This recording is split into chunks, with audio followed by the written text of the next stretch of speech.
Sorry, y'all. I know I changed up my look. It makes it easier when I try to upload all these videos that I have a slight difference in look so I don't make mistakes. So, sorry.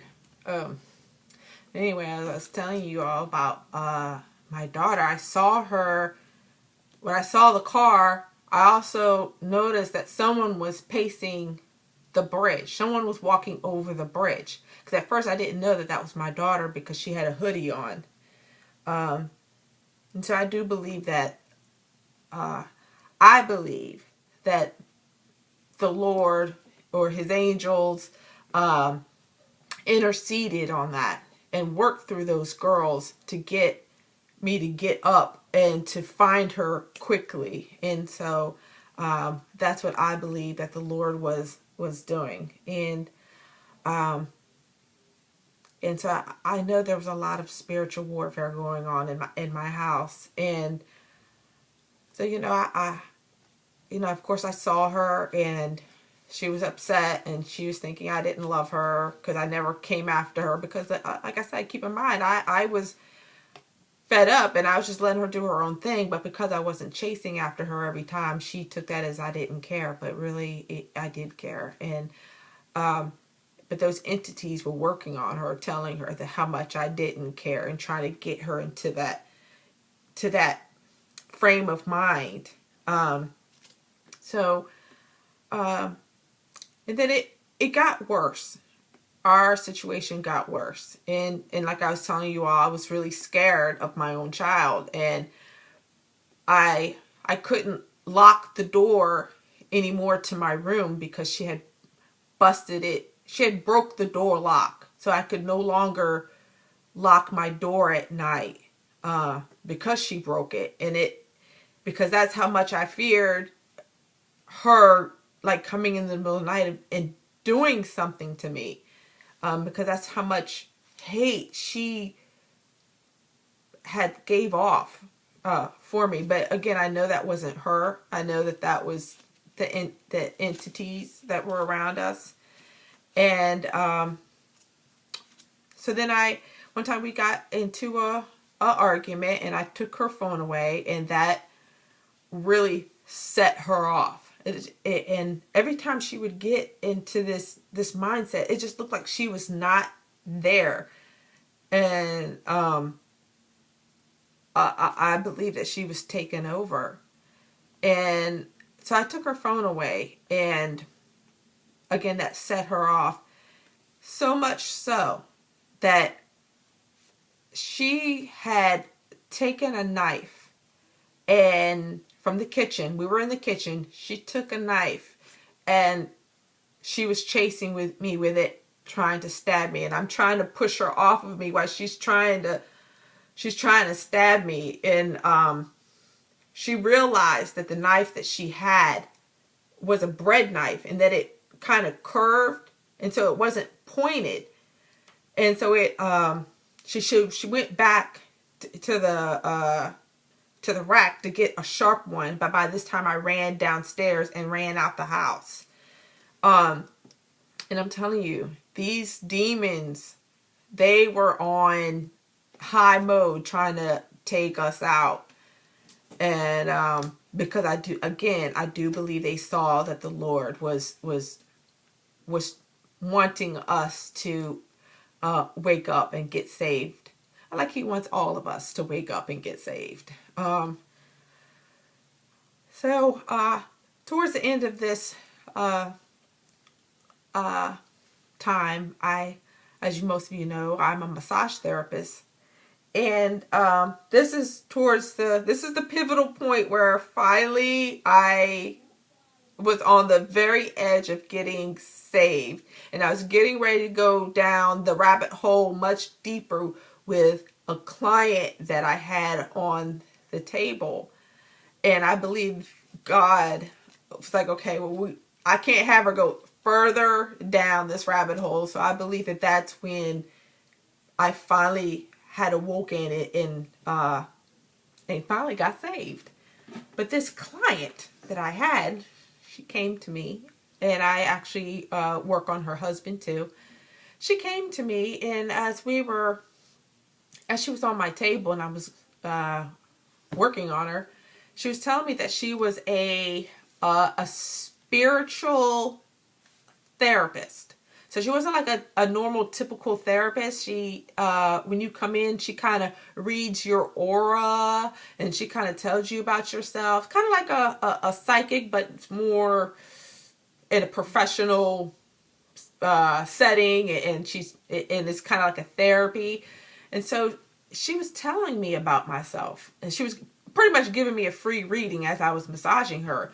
And she was telling me how she saw like this blue light around me, and that she can see that my inner child was crying. And she was telling me about my real mother, that my real mother is kind of like she's not there, she's not connected, like she's blank, which actually really is true, because I did meet her, and it's like she's not there, at least for what I saw.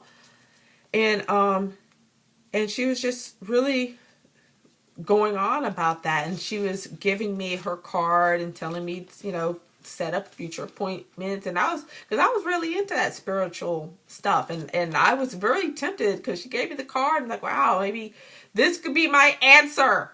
This could be my ticket out of my misery, because I was so bad off that even during massages, y'all, I would be crying about my life. And I'm telling you, because those demons had my heart, and every time they wanted me to be emotional, they would squeeze it so I could be reminded. Remember how I was telling you they don't want you to have not even a morsel of happiness, and they would always make sure to remind me that I'm in misery. And so I did a lot of crying. I did a lot of crying coming home. Oh, that was another thing she said. She said, yeah, I see that you do a lot of crying. And I was like, yeah, that's true. And so she had left. She had left. Her session was over. And I decided, well, you know what? I'm bored. I went to YouTube, and I was like, well, let me check out how many celebrities are actually Satanists. And you know how you look at YouTube, and you'll look at one thing and that thing leads to another, and then you'll look at another video and that video leads to another list of recommendations. But anyway, I'm looking at all the Satanist videos and stuff, of not like the hardcore Satanists, just like people, celebrities who Satan worship or whatever. And so I'm looking at it, and then of course that kind of goes into a different type of video, and I'm like, and I see that they're always talking about Jesus. I'm like, why are they always talking about Jesus? Why are they're never talking about anybody else except Jesus? And it made me kind of think like, wow, what do they all have against him? Why does he seem like their main focus all the time? And so that seed kind of planted in my mind, like, why are they always talking about, why they always have the little upside down crosses, or why they don't have Buddha upside down, they don't have nothing else, they don't have like the Hindu gods upside down, why are they always having the cross? I don't see them doing anything else. And then I also so that was like the pivotal point. And I remember sitting on my porch during this time and really looking at this world and feeling like, oh my gosh, why is everybody the way that they are? Because I'm going to be honest with y'all, before I got saved, I couldn't stand people. You would never know that from me, because I didn't have a sister, girl, I don't like you, y'all. I never was like that. I just kept how I felt about people inside, but I really didn't like people, because I felt like people were selfish. They don't care about nobody about themselves. It's every man for themselves type attitude, and no one's loving, and I don't know why I thought that, because I was just as bad as everybody else. So I don't know why I thought I was outside of that opinion. But I would look out and sit in my steps. I'm like, gosh, what is this? Why am I here? What is the purpose? Everyone goes to work every day. They come back. They did maybe take a vacation here and there. Everything is like so cookie cutter. And I believe that the Lord or his angels or whatever was reading my mind, and I don't know if the angels took that message up to God and be like, she's ready. I don't know how that all works, okay, guys? I'm just giving my assumptions here, okay? And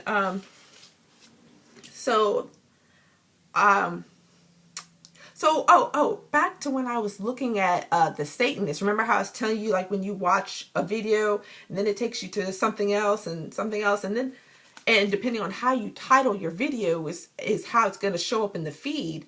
And then I started seeing stuff about, I guess, spiritual warfare and Christian stuff, and all that stuff led me looking at Satanist stuff, all led to me looking at different videos and starting to wake up like, oh my goodness, we're under attack here.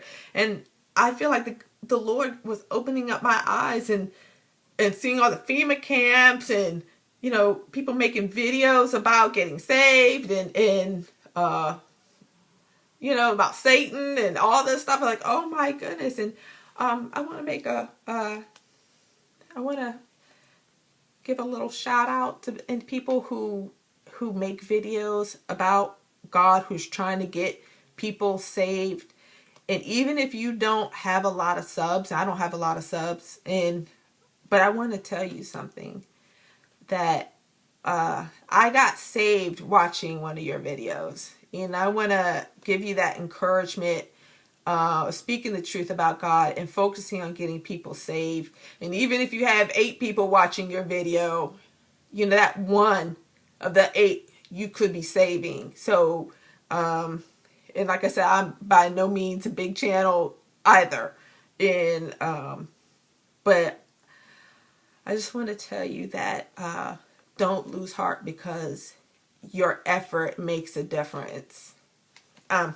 So I wanted to tell you guys that's kind of how, by me watching people's videos that they make about the Lord, it does pay off. And I wanted to also tell you guys that when the next time I saw that lady, she started to read me. And I told her, and by this time I got saved. So I was like, so I knew that I should not let her read me. But before I could kind of get into that, she's like, oh my goodness, you have white all around you. Your aura is white. It's not, she said it's not, I'm not blue anymore. She said I was all in white. So I do believe that, because I heard another New Age person, an ex-New Age person that became a Christian. She said how she would go to churches and she would be able to tell who was saved and who wasn't saved, because she would see them all in white. And if they weren't white, they had like multicolors, something showed different color. But anyway, and I told her, I said, thank you for wanting to read me, but I have all the answers I need from God. I got saved. So I don't think she liked that, because I didn't see her after that. So I really wanted to say another thing. When I did first get saved, those demons used my daughter, because she wasn't saved at that time, and she started going off all the time, and she would take my Bibles and slam them on the door. She also had my Jesus shirts, and she would throw those on the floor and start jumping on them. So I know that we were really under attack, especially when you first get saved. So, but I know that when I let the Lord into my life and I got saved, my life turned around like that. I don't cry at the drop of the dime. Matter of fact, I don't cry like I have at all. And now I see hope rather than misery. And I hope this helps someone. I know this was a long testimony, and I love you all, and thank you so much. And those who have stayed to the end, I'm going to send y'all a certificate of completion, because I know this was a lot. So love you guys. Bye.